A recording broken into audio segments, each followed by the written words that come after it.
KREM 2 News at Noon begins now. Right now at KREM 2 News at Noon, we are tracking thunderstorm chances for today as we transition into a fall-like weekend. Morning on a story we have been following since last fall. A federal lawsuit filed against a Spokane County Sheriff's deputy. Plus, a Sandpoint staple has gone missing from her place on the water where Lady Liberty went and why she is gone. Hi there, everyone. It is so good to see you. Welcome to KREM 2 News at Noon and happy Friday. I'm Brandon T. Jones filling in for Laura Papetti this week. As we do get underway, we do want to go ahead and check outdoors because our weather team is calling a weather impact alert day for the inland Northwest today. So let's check in with meteorologist Thomas Patrick. Thomas, what's it looking like out there right now, and what do people need to know about this weather impact? Yeah, absolutely, Brandon. First of all, definitely sunny right now, but it's not going to stay that way all day today because our thunderstorm chances really begin in just a couple hours' time. And the thunderstorms we'll see, aside from obviously heavy rain and the possibility of lightning, but stronger winds will come along with that as well. So the storm system now starting to make some headway into western Washington, but some of these outer streaks are now already into central Washington. This is mostly lighter rain at the moment, but as the energy builds into this afternoon, the intensity also follows suit. So here's some light rain just through Moses Lake and up towards Grand Coulee, but you follow that along I-90 towards Spokane, and yeah, plenty of sunshine here. In fact, the more sunshine we get this afternoon,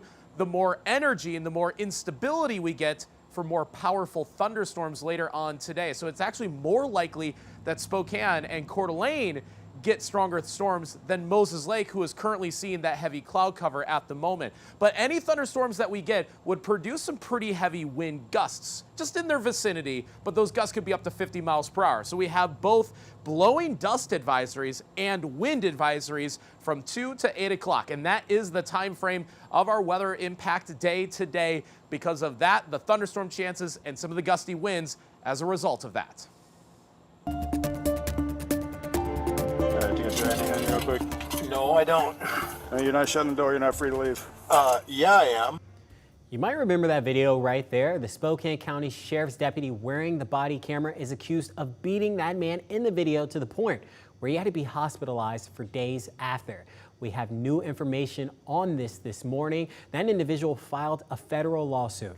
Now, this is a story we've been following since last fall. 62-year-old Kevin Hinton pulled over at Terrace View Park in Spokane Valley to take a nap where he was confronted by Sergeant Clay Hilton. When Hinton wouldn't hand over his ID, the situation escalated and his attorney says Sergeant Hilton then beat him to the point where he suffered 8 broken ribs, a punctured lung, and a concussion.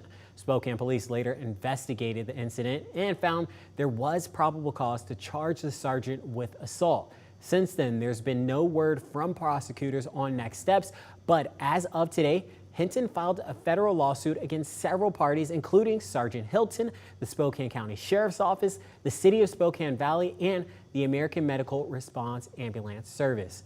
In the lawsuit, Kevin Hinton accuses them of several things, including excessive force, deliberate indifference, and negligence. The complaint states in part that the sheriff's office rubber-stamped their approval of an officer's use of force despite clear evidence to the contrary. KREM 2 spoke with Hinton's attorney back in February. He said this incident left his client, quote, shaken to the core, and that it should have never happened. The Democratic National Convention wrapped up in Chicago last night. Vice President Kamala Harris promised to, quote, be a president for all Americans when she accepted her party's nomination. As CBS's Caroline Cummings reports, Harris is the first Black and South Asian woman to officially receive a major U.S. party's presidential nomination. A historic night in Chicago as Vice President Kamala Harris accepted the 2024 Democratic nomination for president. America, we are not going back. Harris vowed to create an opportunity economy, push for a Middle East ceasefire deal, and revive the failed bipartisan immigration bill. The former California Attorney General also made her case against former President Donald Trump. In many ways, Donald Trump is an unserious man. But the consequences of putting Donald Trump back in the White House are extremely serious. Supporters at a watch party in Harris's hometown, Oakland, say the energy during the speech was electrifying. You tear up because you know how important it is. The theme of the final day of the Democratic National Convention was For Our Future, with the focus on some key domestic issues. We have a duty to care for our patriots who serve our nation. From the military to gun violence. Our losses do not weaken us. They strengthen our resolve. The night featured appeals from battleground state Democrats. Kamala Harris, she gets us. Are we going to fight?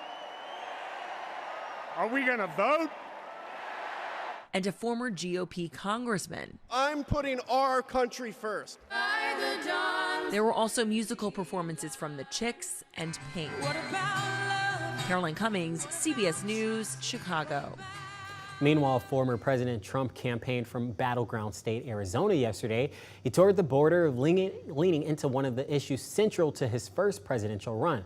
The former president met with families of victims allegedly killed by undocumented immigrants. The Trump campaign blamed the Biden administration and Vice President Kamala Harris for record crossings. In the last few months, the numbers have actually gone down. Back in June, President Biden put asylum restrictions in place. Now, new data from Customs and Border Protection say arrests at the border went down too. They're actually at the lowest since September of 2020. I really enjoy it. It's a big community draw for a lot of people. And still ahead, an iconic part of Sandpoint is missing. Where the city says it went and when it will be back after a quick break.